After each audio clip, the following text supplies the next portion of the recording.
All right, guys, we're back. It's K-Talk Radio, 1640 AM. You're listening to the show, Utah Home Sweet Home. I am your host, Yoshi Shiraki, and my special guest is Matt Atkinson.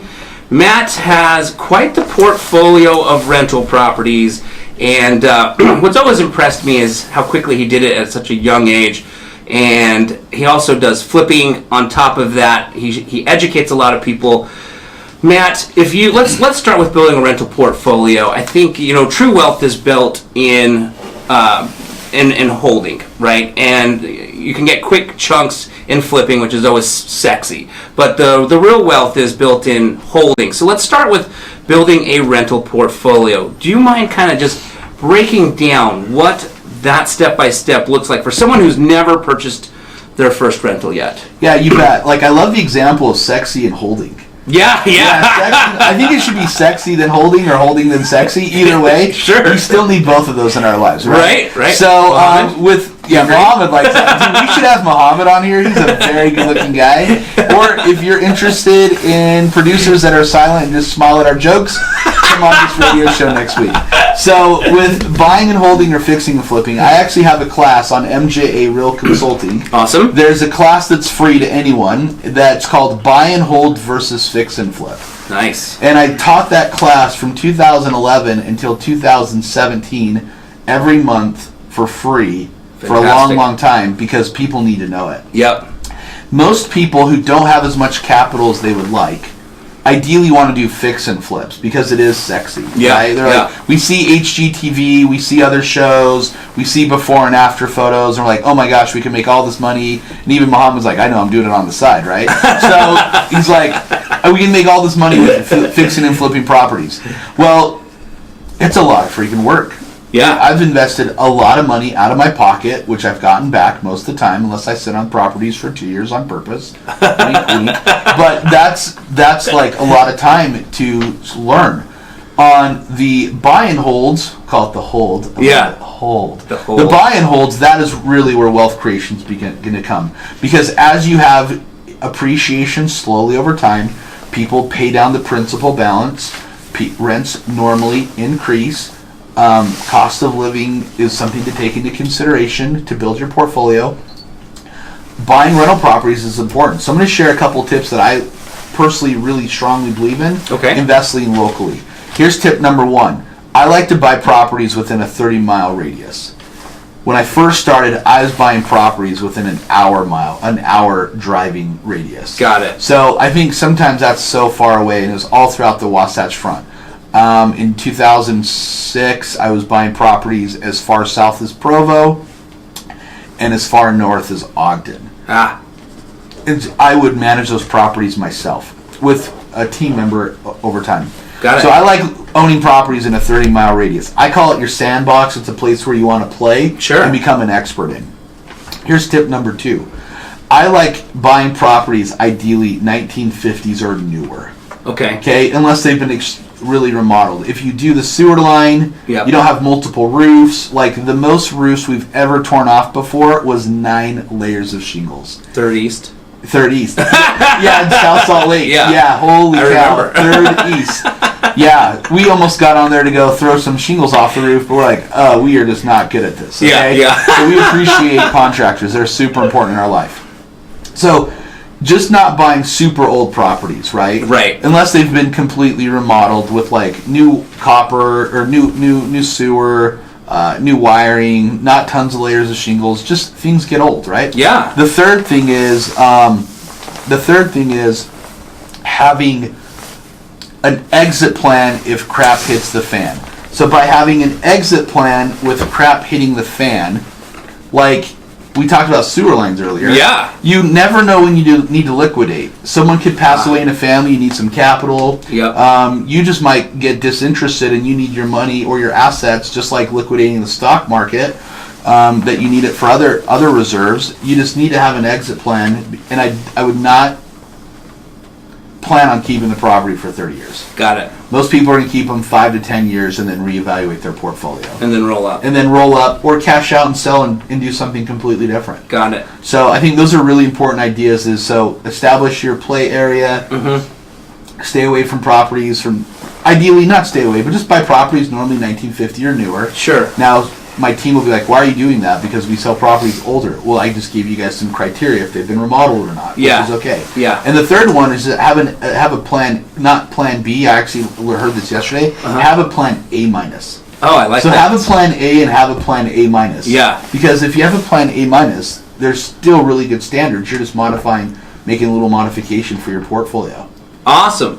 Would you mind sharing an A- example in what we're discussing? Yeah, you bet. An A- example would be, so before we buy any property, we already know, when we first started, we didn't know what we were doing. Okay. Besides buying properties. Sure. But we've established if we're going to keep this as a property as a hold or if we're going to flip the property.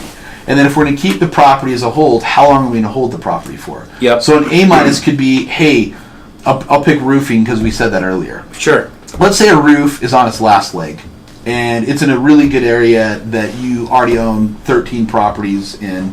Like I've got some in certain areas, like within a 1 mile radius, literally. Yeah. That, but you're like, these are easy to rent. They're 4-bedroom, 2-bath. They're built in the 60s. Like, we want to keep this for 10 years. Let's say you have a flat roof and it's already got 1 layer of shingles or 1 layer of roofing, and you're like, it's on its last leg. Right. Well, the same roofer that you use in 2019, is that crazy, 2019? Yeah. We met in like 2008 and 2009. Yeah. Yeah. That's insane. Is not normally going to be the same roofer. Our roofer that we're using right now, I think, is about 50 years old, give or take. Yes. I don't think they're going to be roofing when they're 60. Right. Give or take. Yeah, okay? yeah. So, unless you're our gutter guy. So, Right. with that, though, is sometimes I might invest 20% more to tear that roof off and just put 1 layer, because it's less expensive in the future to do a recover. So you need to take that as an example as an A-. I like you it. invest a little bit more to get a better return. Awesome. Perfect. Okay, great. So probably similar but different. Those were some great step-by-steps to get started in rental. How about for somebody who's like, I need capital. I can't even, put a down payment, and so I'd like to flip my first house. Yeah, good question. So let's go back. If you guys follow the suggestions up front of having at least 6 months of living expenses, ideally you're not going to be putting your credit cards and opening new credit cards to go bank on that. I know people that have done that. I would say more often than not, that doesn't work. I don't think it's fiscally responsible. I think it's good to learn how to save, because most people, we transition from a spender. Yep. Not most people are adults and learn, like, I'm just a saver. That's not most people. Right. So you need to mentally go through a process of going from a spender to an saver. And you don't go from a spender to a saver like within a year. Right. Look at professional athletes. Most of them make millions and millions of dollars, and then when they get out of the league, unfortunately, the money's gone. Yeah. Where the exception is they get millions and millions of dollars, and now you have some of them that are owning teams. Yeah. Right? Like, that's the 1% of 1%. We have Michael Jordan that owns an NBA team. Right. We have Magic Johnson that owns an MLS team. Oscar De La Hoya. Oscar De La Hoya. I know you're a boxing guy. Yep. He's also our cousin from Mexico. That's right. Deep down south. So, like, those are different things. I'm half Mexican, by the way, even though my last name's Atkinson. I don't know if you guys, Yoshi's half Mexican, too. I am half Mexican, even though my last name's Shiraki. Yeah, so we love it. We love it. So the point is, as the 1%er, is saving. So if you're going to go into your first flip, you've already have 6 months of living expenses saved. Smart. I would actually suggest that you get a property and you assign it to another investor who has more experience. Yeah. And let them buy it from you and make some money, but watch the process. Right. There's so much you can learn by watching the process. And then you're not all at risk. You can learn the remodeling schedule, what colors to pick, how much to spend on repairs, what's a normal timeline, how to list in the winter, because right now it's so freaking cold outside in Utah. Yeah. Like, I was talking to my team yesterday. In like less than 2 months, we went from like 99 degrees on Labor Day to like 14 degrees earlier this week. Like, I don't remember it being that cold of 80 degrees in Utah within a 2-month period in my life. I'm like, seriously? I wear shorts all the time, and I'm actually wearing pants today.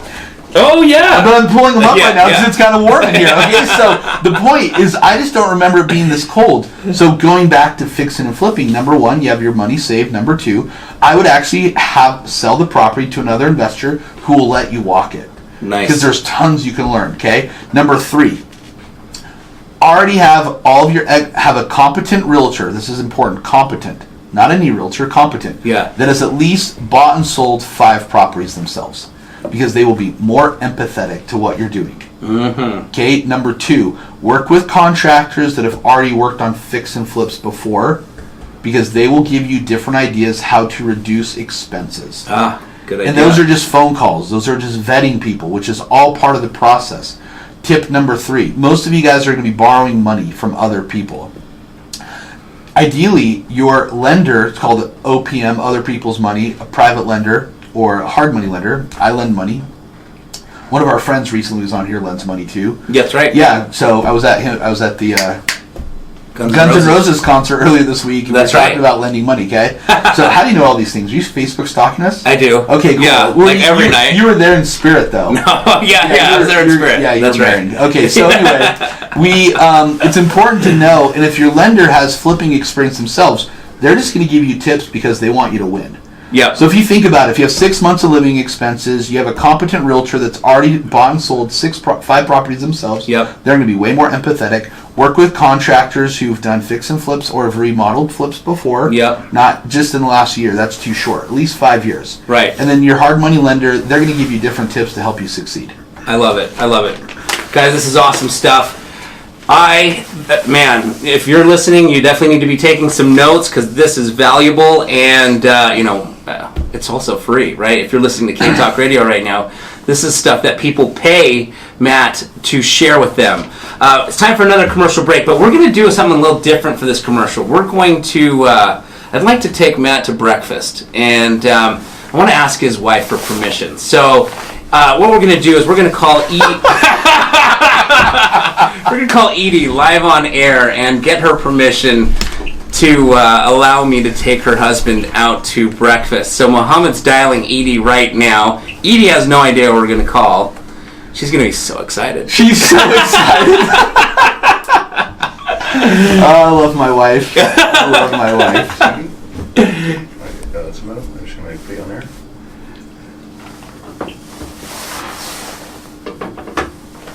All right.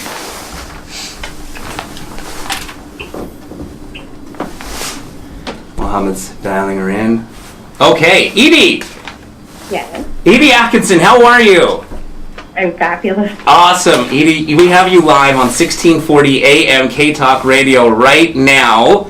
You've joined the show, and I wanted to know if you would allow me to take Matt Atkinson for breakfast here shortly when the show's over.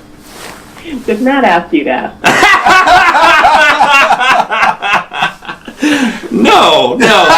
Why do you say that? Some hesitation in your voice. I think it just might be that it's only delayed a half a second. That the technology, Right. yeah, right. that's the delay. That's true. So, do we have your permission to go to breakfast? How can I say no to you? Well, Oh. thank you, Edie. Can I share something real quick? Yes, please. Earlier this year, Edie, Yoshi, his wife, Yep. Nilda, Yep. Edie, and I went to dinner. It's earlier in this year, and we got this wild idea talking about being the center in football. That's right. And also in soccer, center back. There's a center back. That's our right. friend. Yep. So we went to dinner, and we were going to go to the AFC Championship game between the Kansas City Chiefs and the New England Patriots. That was inspired by my son Matthew. Right. That's right. So we go to dinner, and I say, Yanilda, your husband's been working so hard, and wouldn't you love for him to just do something fun? She's like, yeah. I'm like, that's great.